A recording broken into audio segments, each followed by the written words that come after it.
Well, welcome to the Pocahontas and the Virginia Indians online self-study course. My name is Rick Tatnall, and I guess I'm the founder of the Pocahontas Project. And my good friend Ann Richardson, Chief Ann Richardson of the Rappahannock Indian Tribe, is here, and we're very excited on a beautiful sunny Monday morning.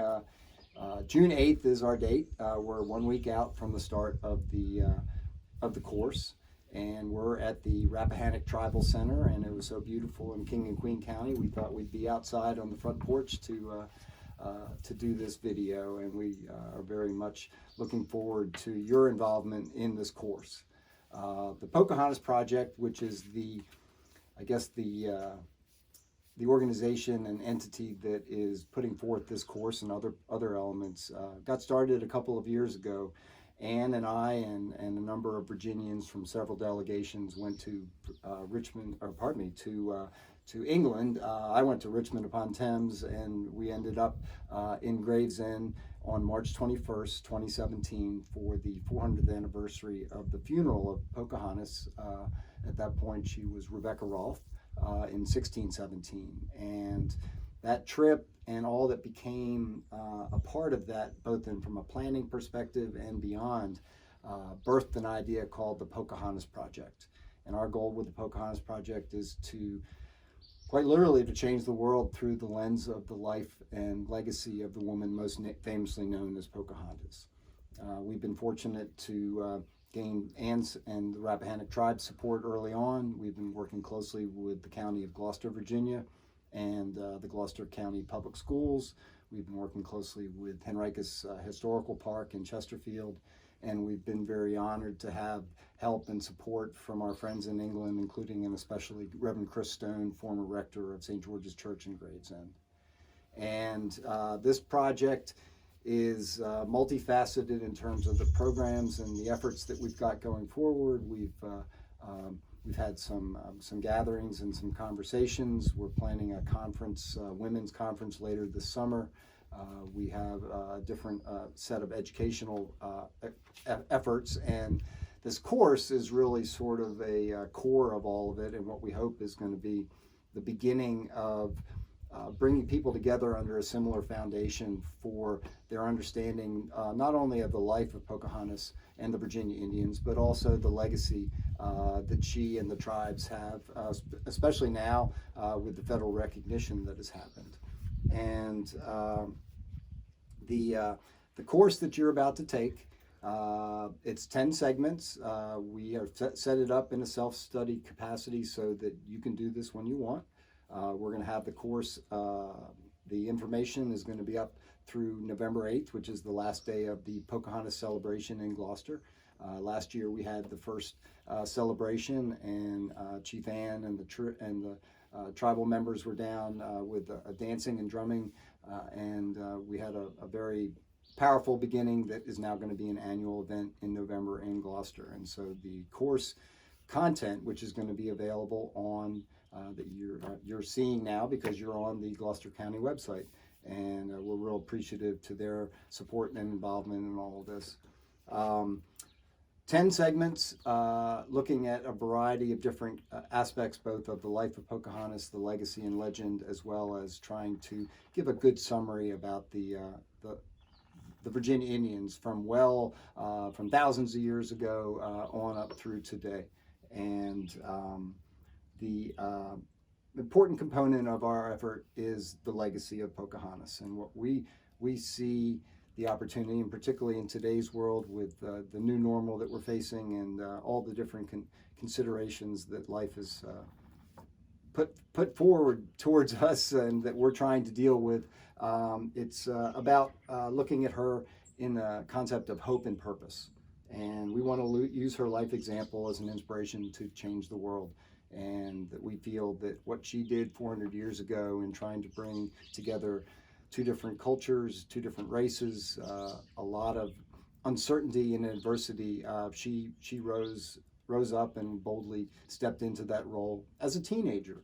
And that's a very compelling consideration about what she did at her young age, and we're hoping to inspire young people across Virginia, across England, and around the world to be more engaged and involved in the future that holds for them, and for them to take hold of the opportunity to shape that future.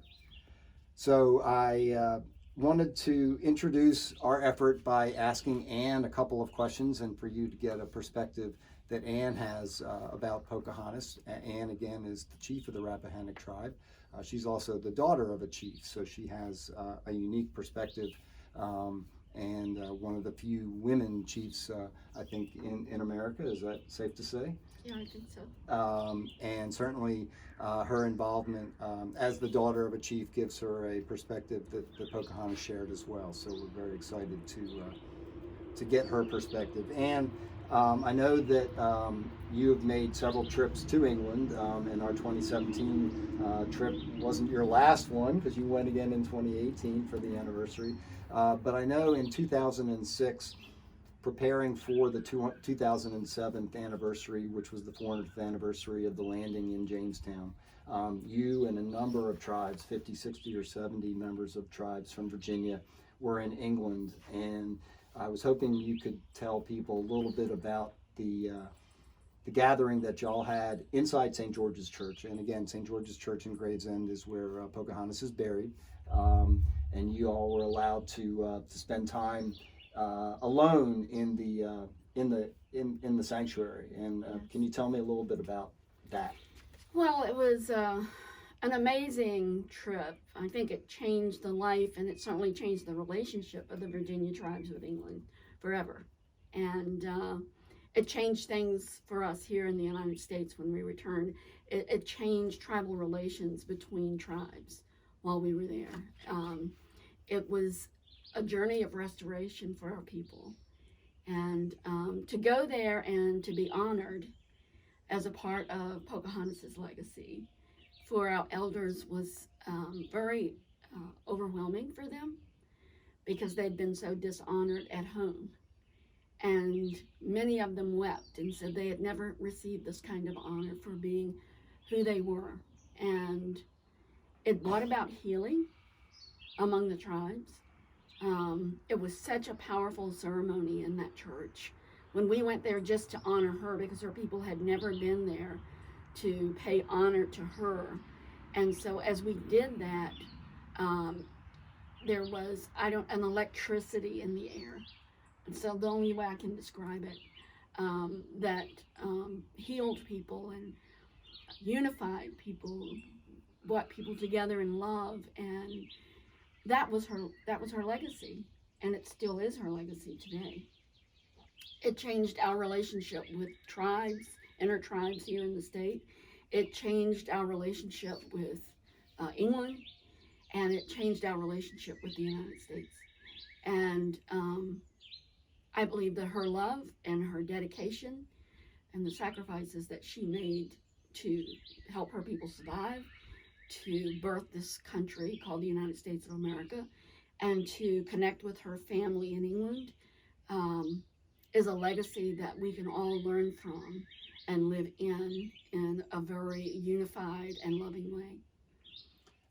You had told me so many times about the unique feeling that you got from the English, and the respect that isn't always received here in the United States. And for me to see that just in the way that things were handled throughout that time in 2017 was just so powerful. Having knowing that it was there, but just to watch it, the picture of the Duke of Gloucester and you at Sion House coming out of the carriage, it was just.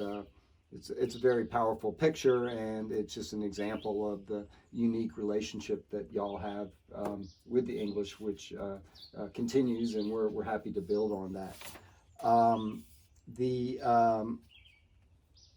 You're doing a lot of work in Virginia to try to expand the education of Virginians, particularly our young folks in the schools, about the tribes, about your cultures, and about your history. Can you tell us a little bit about that work? Well, I've been doing that work for about 30 years now, and really it is to educate the Virginia Indian children and people because the legacy here of the lack of education was prevented very early on and from the tribes. And so I have taken that on to ensure that Virginia Indians get proper education and are able to live good and successful careers and lives. Well, what we're hoping is that this course can help to promote your efforts and other efforts, the Virginia Tribal Education Consortium and others that are trying to make sure that not only the members of the tribes in Virginia, but also students around the Commonwealth are made better aware of your history and your culture and how we're moving forward. We are at a time when we believe that this course is critically important because of its influence on people, inspiring people to want to affect change. And we're in the midst now in Virginia, around the country and around the world in serious change or requests for change. Yes. And obviously it's one thing to protest, and it's another thing to step into the put yourself in the saddle and start to help to lead that change. Right. What do you hope this course might be able to do, and the importance of race relations in the Pocahontas story has a lot of relationships for what's going on today? Well, first of all, I want people to know who Pocahontas really was. And I think so much of that has been covered up in Virginia history. And she was a phenomenal young woman who saw her people and feared that they would be destroyed completely. And she saw new people, new technologies, and she saw that that could really advance her people. And then she saw that people were just human beings.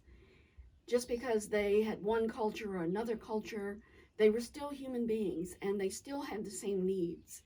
And so she found a way to join these two cultures, these two races together for the survival and the betterment of them both, and created a family for us across the pond that we have now reconnected with in a phenomenal way and love dearly and respect and honor. And so, it created a recipe, so to speak, for love first, and then honor, and then respect. And in this volatile time that we're in right now with race relations, it's so impressive that a young teenage girl would have carried these principles in her so strongly that she was able to influence two countries with that. And if she could do that, then you guys that are out there taking this course would be able to do the same thing. If you focus on love first, respect second, and honor third, it can change this country, but it can also change other countries, as she so exemplified in the work that she did. That's that's a great way to sum it up. She was a global citizen, and she recognized the English had come from afar, from who knows where. At that point, she got to make the trip back over. But what we're facing now in the world are global problems that have to be solved with global solutions, and people have to recognize that we're all in this together. There are arbitrary boundaries that humanity has created over time, but viruses don't recognize those boundaries, and race relations don't recognize those boundaries. And we have an opportunity to affect a positive future for mankind. And what we see through the Pocahontas Project, and we're hoping to share with you in this course, is an opportunity to learn about this woman who literally changed the future course of world history with what she did, and sort of cemented the relationship with England by dying and being buried there. But we believe that we can show you not only how history has handled one individual and how the many different ways that she has been portrayed, because there have been some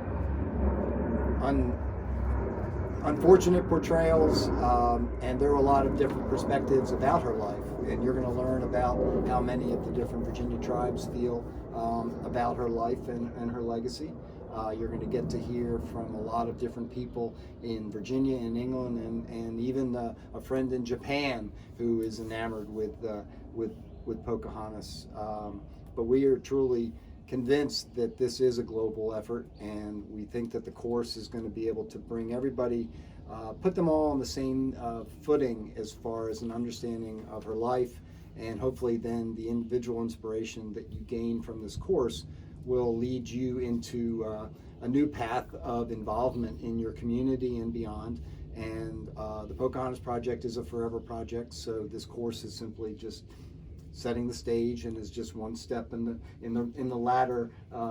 But you'll be hearing more, and we appreciate your involvement, and we would ask that you tell your friends and your family and your neighbors and your colleagues that this is a course that they may want to take, and that's why we've extended it through November, so we can give everybody, as many people as possible, an opportunity to do this. So thank you. You're going to be hearing more from our friends, and you'll be seeing Anne in a number of the different videos that we've chosen. Thank you. Thank you.